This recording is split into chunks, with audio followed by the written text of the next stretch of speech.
Sometimes it's better for me to just sit back, bite my tongue, and then in 4 years I'll be able to say what I want. There has been a gradual institutionalization of this code of conduct, the effect of which is to prevent people from ventilating their views. Bright students won't put up with it. Buckley Fellows believe that all perspectives must be heard and examined in good faith. They stand united against the formation of the liberal-only echo chamber at Yale. We disagree, we debate, and then at the end of the day, we remain friends. Welcome everyone to Pod and Man at Yale, the official podcast of the Buckley Institute. I'm your host, Ari Schaefer, Director of Communications here at the Buckley Institute. Please subscribe to Pod and Man at Yale on the App Store, Spotify, or wherever you get your podcasts. And if you like what you hear, leave a review. Today, we'll be discussing legacy admissions. First with our all-star student panel, then with Yale Dean of Undergraduate Admissions, Jeremiah Quinlan. So in true Buckley fashion, let's get right to it. Join us on Thursday, May 9th in New York City for this year's Dissemination Dinner featuring world-renowned author and thinker Ayaan Hirsi Ali. A research fellow at the Hoover Institution, Ali was named one of Time magazine's 100 most influential people. She will be sharing her defense of the values free societies are based on, as well as her response to the forces seeking to undermine them. Sponsorships are available at buckleyinstitute.com/disinvitation 2024. Tickets to come. Welcome everyone to Pod and Man at Yale. We have, returning to the podcast, Sabrina Guo, a freshman. Hi, it's good to be back. And joining us for the first time, Arav Dalwani, a sophomore. Hello, it's a pleasure to be here. Thanks for coming on, guys. Today, we'll be talking about legacy admissions in light of a recent proposal by the Connecticut legislature to ban it in private and public colleges. So first, Sabrina, Arav, quick answer. Legacy admissions, you guys pro, against, and why? You obviously don't have to tell us if you guys were legacy admissions. I don't care, but just curious what your guys' perspectives are. Arav, you want to start us off? Pro. Why? The reason I think legacy admissions are a good idea is because it maintains a sense of community within the university. And I think that's something that people tend to overlook when they talk about legacy admissions. So I definitely think it's not a bad idea to hold on to legacy admissions. Sabrina? I'm going to be honest. I don't think I have a yes or no answer to this question in the sense that I agree it's a complicated issue. And I think that there's different perspectives coming from students and also the administration and also alumni, in the sense that the administration wants to foster a very strong community of alumni and people to give back to an institution and, to donate back to an institution. And that money funds things like research programs and like financial aid and things like that, which help the trajectory of the college in sense of support. But of course, there is the aspect of legacy admissions in that it can be unfair for students. Schools emphasize holistic admission, and by evaluating legacy as a factor, there is a perpetuation of the idea that, people who come from usually affluent backgrounds may be a better fit for certain schools, cultures who talk about legacies and evaluate legacy as a factor. Right. And so we're going to get into all those. I think we're going to go on these point by point and talk about, how much each of these are legitimate, serious parts of the discussion, how much should be counted, how much should be discounted. I personally don't have a particular opinion either way. But I see the merits of the argument, both Arav has made and, Sabrina, you made just a second ago, of the kind of like member of the club approach to the issue, saying, you're part of the club. You went to Yale, you went to Harvard. There's something beneficial and rewarding to people who are a part of it. If I'm someone that spent 4 years studying at Yale, I think I'd also like basically to have like some sense of reciprocity where the college or the school is treating me like I'm a part of the community. And I think that extends to like any alumni's parent and any alumni's children. And because it's also the case that if an alumni's child is applying to a school that their parents attended, they're much more likely to pick that school over anything else that they get. So in that sense, there's almost like some kind of commitment from before to that school. And right. I think that's something that's valuable, and that's something that neither the universities nor the alumni would want to lose out on. Yeah, I think that, I mean, as a current student at Yale, I hope that after I graduate, I'd be able to still have very strong ties to Yale, because Yale has certainly made a huge impact on me so far. I'm in my first year, but I know it will, and for many years to come. And I want to be a part of that community. But as far as legacy stands, I think it's easy to say for a lot of students here that they would hope that, their kids would have a leg up in going to Yale because they've had amazing experiences here as current students. But I think it's also important. I mean, it's a really difficult thing because it's important to acknowledge that a lot of students, like high schoolers who may have parents who have never went to college but are very high achieving students, they will want the same opportunities. But at the same time, there's this whole aspect of cultivating that alumni relationship with institutions like Yale to donate back to the college, to actually use that money and those kind of resources to create resources for students who are high achieving, who may come from low income first generation backgrounds too. Right. I mean, and this is kind of normal, right? A lot of organizations I imagine you've been a part of in the past or a part of now do that, right? They have, or you have member benefits. Maybe you have discounts on various things, or like with your siblings have been a part of something. Fraternities are like that. If you're an older sibling had been a part of a fraternity, they're likely to accept a young, a younger sibling. I think it's not unusual, is it? Yeah, I don't think it's particularly unusual in any sense, because I think while legacy admissions at schools, in higher education institutions has come under scrutiny, I think it's actually much more prevalent in society than people realize. I think if you look at things like, even like, golf club memberships, I would say if someone's parent is a member, it's easier for the kids to become a member after they turn 18 or become of legal age. Yeah, I think that a lot of institutions, especially colleges, emphasize meritocracy as a concept.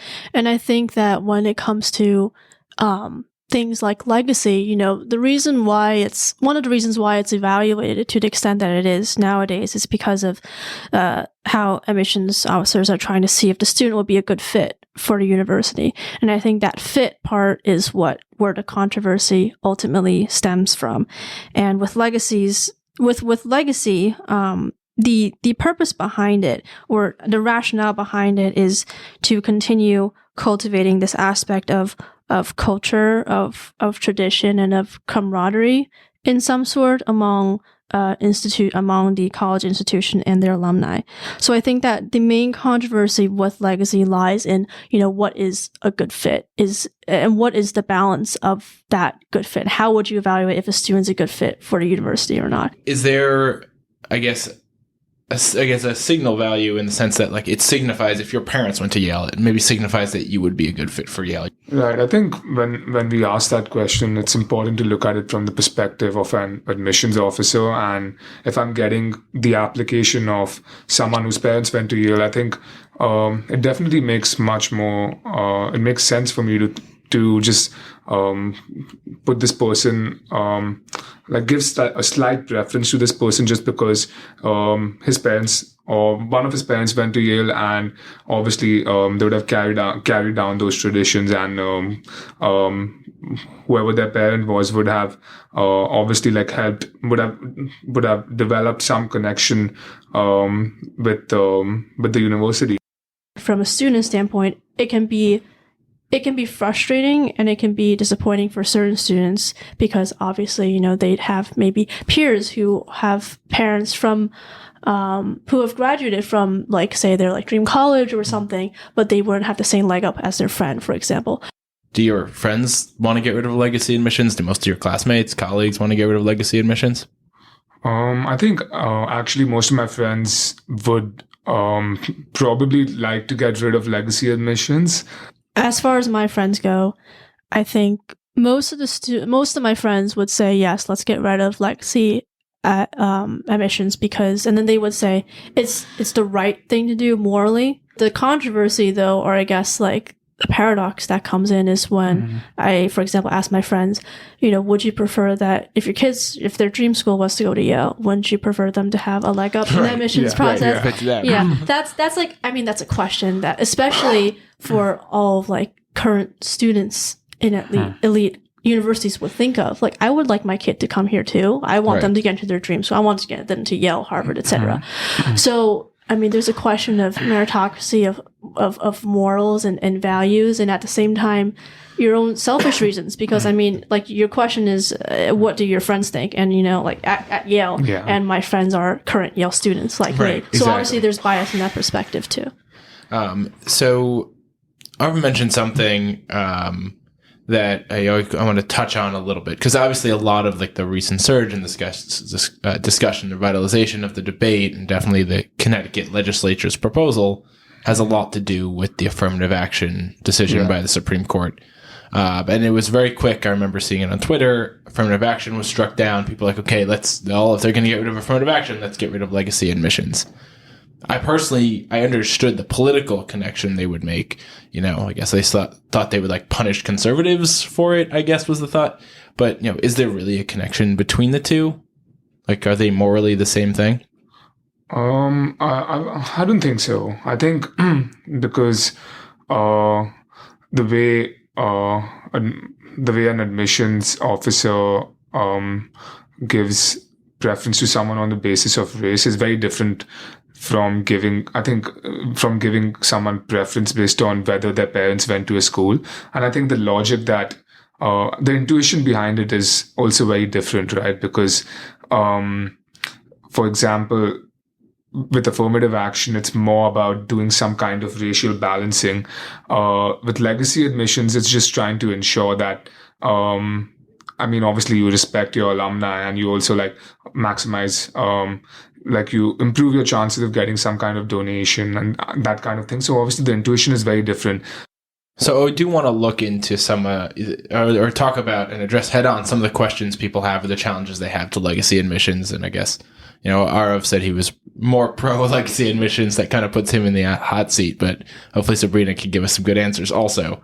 But one of the ones that, was mentioned was basically, a fairness question, or I guess really the merit question. If you are deciding legacy, that's not a merit point. That your parents went to Yale or went to Harvard has nothing to do with your fit or like your personal accomplishments. So wouldn't keeping legacy admissions kind of undermine the case that universities make that they're choosing all students based on merit? Specifically on the merit question, I think you're right. It does undermine, at least I think the optics of it are really bad for any university. And I think it just looks bad. Okay. Yeah, it just looks bad, right? And if you get a lot of really negative press coverage for the amount of legacies you're admitting or whatever. Obviously, there's reasons behind why you're admitting so many legacies, but I think it's just on the merit question specifically, I think it does undermine it to an extent, but I think in the long term, when you consider the long term, it's more likely than not that it allows you to grow as a university and then admit even more non-legacies than if you had not. So, as far as the merit question of if legacy undermines the institution's emphasis on merit, I think the short answer would be yes, because just based on the definition of merit. But so the short answer is yes, I do think it does. But I also think that merit, we all know that so the college application process, we know it's well known as a sort of like a crapshoot in the sense that it's based on merit and your achievements, but there are so many other factors part of this holistic review that different admissions offices emphasize that you don't really know, and that's what that's what introduces the lottery aspect of the application process. I'm going to say something to be very frank, and I don't think many people would agree with me on this, but I think that as someone who will graduate in 2027 from Yale, if my kids wanted to go to Yale, I would, of course, tell them about the resources that I have at Yale and experiences that I've had at Yale that have made it such a positive experience for me. I would want them to get to know more about their dream school if it was Yale from me as their mom. But I would not want, like, for example, I would not want their spot to be, I would not want some high achieving, like first generation student spot to be taken by my own kid if the admissions office holistically just based on achievements and experiences and the narrative of these students does not, if they don't think that, like, for example, my kid, it would contribute to the university as much as the other kid. Yeah, I think you're right about that, and I would definitely not want it to be at the expense of some first generation student that's doing really well for himself or themselves. Well, it's interesting. You both mentioned that if your children, were going to get into Yale, and like all other things being equal, there was your kid and like another kid who was high achieving. You wouldn't want the reason your kid got in to be because they have legacy. Yeah, like Arav said, I wouldn't want say if like these two kids were at par or something. I just wouldn't want legacy to be the drive over factor of yes, let's accept that applicant. How about you, Arav? 100 and 100. You want your kid to get the edge? It's a hard question, but I think probably yes, because at least he's honest. Yeah, I think the earlier discussion was focused on a legacy student versus an FGLI student. Now, if it's a legacy versus just some other, like the standard non-legacy, I think it definitely makes sense for if, let's say, at the end of the evaluation, you always assign some score, right? So like if both applicants have the same score and you have to make a decision then I think legacy can be sort of the push factor as to whether that student should be admitted. Awesome. Well, thank you both so much for joining me in Pod and Man at Yale. It's great to have you guys. Thank you. Now, with that, let's get right to our interview with Yale's Dean of Undergraduate Admissions, Jeremiah Quinlan. I'd like to welcome Jeremiah Quinlan, Dean of Undergraduate Admissions and Financial Aid at Yale, to Pod and Man at Yale. For a quick background, Dean Quinlan has spent seemingly his whole adult life at Yale. He graduated Yale in 2003, started working in the Yale Undergraduate Admissions Office afterwards. After getting an MBA at Northwestern, Dean Quinlan returned to the Yale Undergraduate Admissions Office before being appointed Dean of Undergraduate Admissions in July 2013. Dean Quinlan, thanks for joining us. Thanks for having me, Ari. Happy to be here. Pleasure. So the main reason we brought you on the podcast today was to talk about legacy admissions. That we'll touch on, the broader considerations of admissions, as well as, the more breaking news from today as well.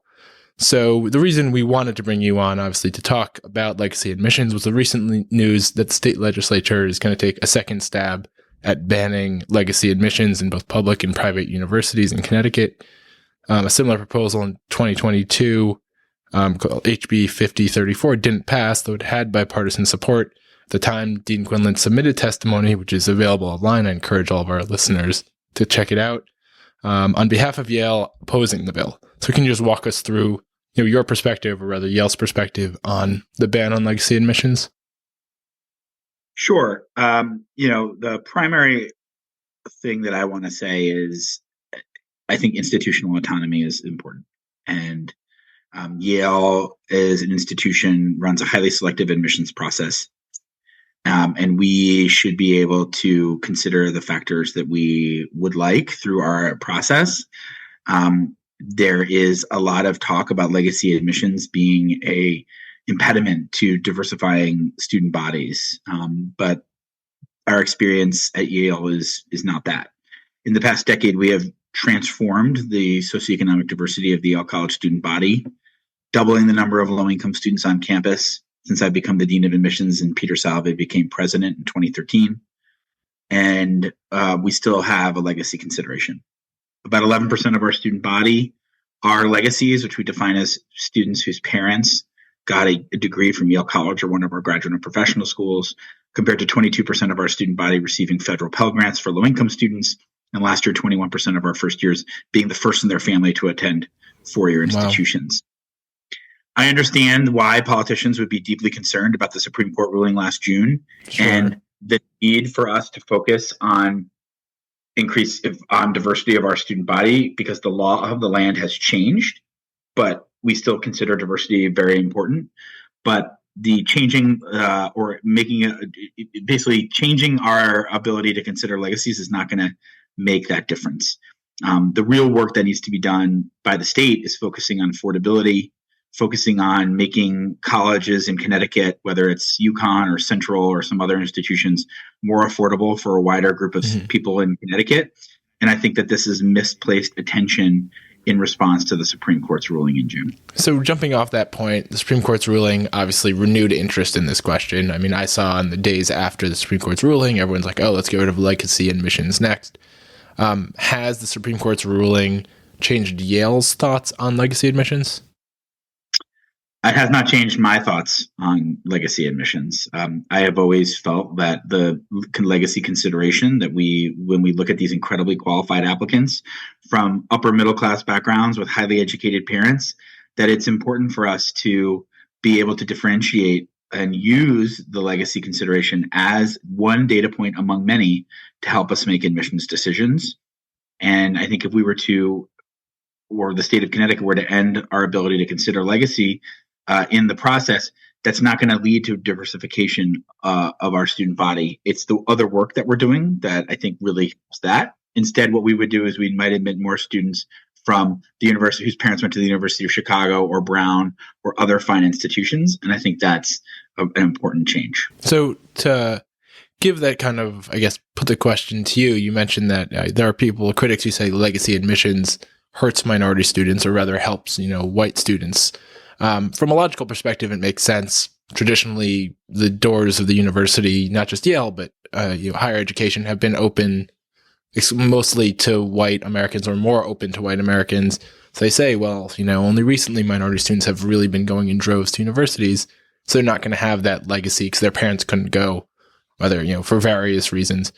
So essentially, from that perspective, doesn't it kind of make sense that legacy admissions disadvantages minority students?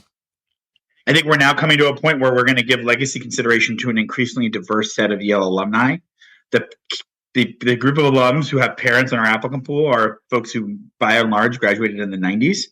The legacy consideration has been something that has applied to the children of white men for hundreds of years in Yale's history, when that was literally the only type of person who was on our institution's campus.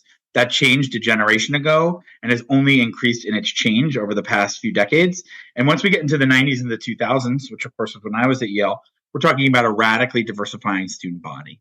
And now would be the time that we would be no longer able to consider legacy once we have a much more diverse alumni body. I think it defeats the purpose. I think that every time I talk to alumni groups, Yale alumni groups, people are keenly aware of the fact that this is now a much more diverse alumni body that may no longer have the extra consideration of the process that it once had. What kind of message is that sending? I think that's an important question. And especially after the Supreme Court ruling. And I do think that there is there is a disconnect between this particular consideration and what is actually preventing diverse students from enrolling at places like Yale. That's actually an interesting point you make that I hadn't thought of, that it's ironic to get rid of legacy admissions as soon as the student body is becoming diverse enough for diverse students to benefit from it. Correct. I think that is exactly where the point we are at, right? We're in the 90s, Yale College students in the 90s. That will only accelerate as we move into 2000s, and Yale became much more diverse from an international perspective. I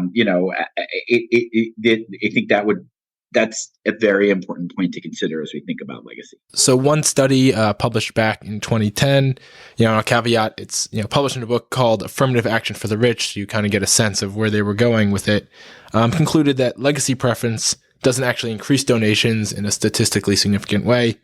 Rather, the authors wrote, it allows universities like Yale to just select among children of wealthy donors, children from wealthy families. And so the donations go up because you you admit children from wealthy families. But some would call that kind of an unfair socioeconomic advantage given to people who've already benefited from the socioeconomic advantages given by going to Yale. So isn't that a little, I guess, unfair from that perspective? I'm familiar with the study.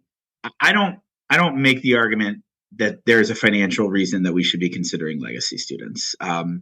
I know there are some people at Yale who feel very strongly about this.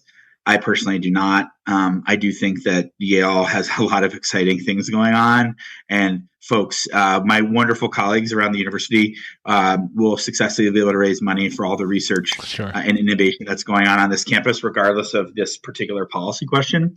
But again, I do think that this is a question of institutional autonomy. Mm-hmm. And the state government should be focusing its energy and attention on much more important levers in college going rates. We know what those are, and Yale's ability to consider legacy students is not anywhere near the top of the list about what will actually move the needle for admissions outcomes in Connecticut. So, if you were to put it in short, like 30 seconds, a minute, why does Yale want to have the legacy admissions process in the first place? It's a very helpful differentiator between an overwhelming number of highly qualified upper middle class applicants with educated parents who have incredibly strong academic credentials, who are well prepared to do well at Yale, and our ability to make these very fine distinctions in a highly selective environment. Our admit rate is below 5%. Right. So all of these pieces are important to us. And when we're looking at our pool of students from that background, the legacy consideration helps us differentiate and make those decisions. Why do you guys think that's, I guess, a valuable consideration? Well, we know students who are legacies do really well here. They're incredibly well prepared. Mm-hmm. They perform better on their applications. They do a great job. So I just want to move to, the big story of today. Yale announced that it's adding back a testing requirement. You described it as test flexible, meaning students have to provide a test, but it could be SAT, the ACT, APs, or an IB test. What drove that decision? Well, we moved to test optional because of the COVID-19 pandemic and the public health emergency around accessing test centers and test scores. And over the course of now 4 admission cycles being test optional, we reflected a lot on our experience and on the data. And we really feel strongly that students without test scores were putting themselves at a disadvantage in our process, particularly students from diverse backgrounds, high schools that we had never seen applications from. And that students with tests, whether they were SAT, AC, or subject-based tests like the AP or the IB, were able to more appropriately answer the question in our process. The foundational question is, can a student do the work at Yale? Are they academically prepared to be successful here? And we used the transcript and testing to help us answer those questions. And we needed those test scores to help us answer those questions. We also saw that there are students who were not submitting tests that they should have been submitting. If you just look at the profile of students who submitted the tests, the only thing that determined whether or not a student submitted their test was the score itself. And there's lots of score because they were students who are applying to Yale are smart and they're strategic, and they were looking at our median scores, and if they had a test score below the median, they weren't applying. And there are lots of scores below our median that can be very helpful in helping the committee make these decisions. A 710 math SAT, a 32 ACT. In some contexts, these can be really helpful scores to help us answer the question, can the student do the work at Yale? And we weren't getting those scores. No one was submitting those scores. So we really felt like we needed to kind of bring back a testing to every applicant in our process, and also be very clear about why we were doing so, but also develop a slightly broader requirement than what we had before the COVID pandemic in 2019. As part of the rollout, you released an interview, I guess, on the Yale News website, which has a lot of details and your explanation of Yale's position. One of the things I noticed in your interview is you focused on how students or applicants from lower socioeconomic strata of society were adversely affected, as you kind of mentioned. One of the things I didn't see mentioned in there was, racial diversity. Did you see an impact along those lines as well? Well, Yes, but the reality is that with the Supreme Court ruling, we're not really going to be able to consider us an applicant's race in our admissions process moving forward. So any policy decision that we were making, thinking about future admission cycles, can't be based in our experiences for African American students, Latinx students, Native students.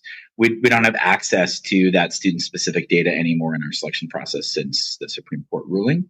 So we had to focus really on the things that we can consider and the things we can take into account as we move people through our selection process. Sure. So in that interview also, you said that before Yale went test optional during COVID, between 2013 and 2019, the number of first-year students eligible for Pell Grant increased by 95%, first-generation college students increased by 65%, and underrepresented minority students increased by 52%. How'd you guys do that? Through doing the work. As I mentioned before, like the stuff that the state legislature should be focusing on is like improving our financial aid, visiting more high schools with more admissions officers and students, traveling with more different institutions to open up a broader tent for students and parents, welcoming more students on campus, providing more fee waivers for low-income students, adding variables to our selection process that would signal whether or not a student was likely to be low income. I feel very strongly that Yale is an incredible engine. A Yale education is an incredible engine for socioeconomic mobility in a country where there are fewer of those engines. And when I became the dean of admissions and President Salve became the president of Yale, Yale was one of the least diverse institutions in the Ivy League.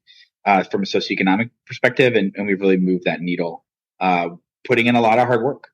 And we've done it, as I mentioned before, to bring us back to the first part of the podcast, we've done it while we've been considering students' legacy, connection to the university, and while we've had varsity sports teams.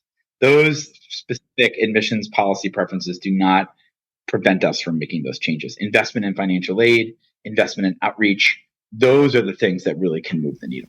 I guess building off your last point, and with the affirmative action decision by the Supreme Court, President Salve said he was deeply troubled and expressed strong disagreement with the ruling. So how is part of that also a Yale autonomy question, or were there fundamental disagreements with the decision? I can't really comment on President Salve's thoughts. I can say that we are aware that the law has changed, and we've made a lot of modifications to our process in accordance with the Supreme Court's ruling and the legal advice that we've received. We still really value diversity. Students tell us that in surveys, they tell us that one of their favorite parts of their Yale experience is meeting people from so many different places and so many different backgrounds. Faculty telling us how much they love teaching in increasingly diverse classrooms.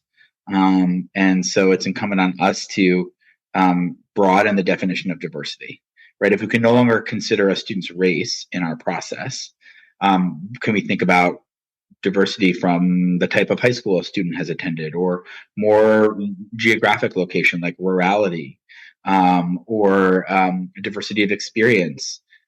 These are the kind of broader definitions of diversity that we have to adopt because we no longer can consider a student's self-identified race. So I think the law has changed, but our values have not, and how important we consider diversity. Amazing. Well, Dean Quinlan, that's all I have. Thanks so much for joining us on Pod and Man at Yale. Thanks, Ari. Thanks for having me. I look forward to hearing the final product. All right, thanks. Take care.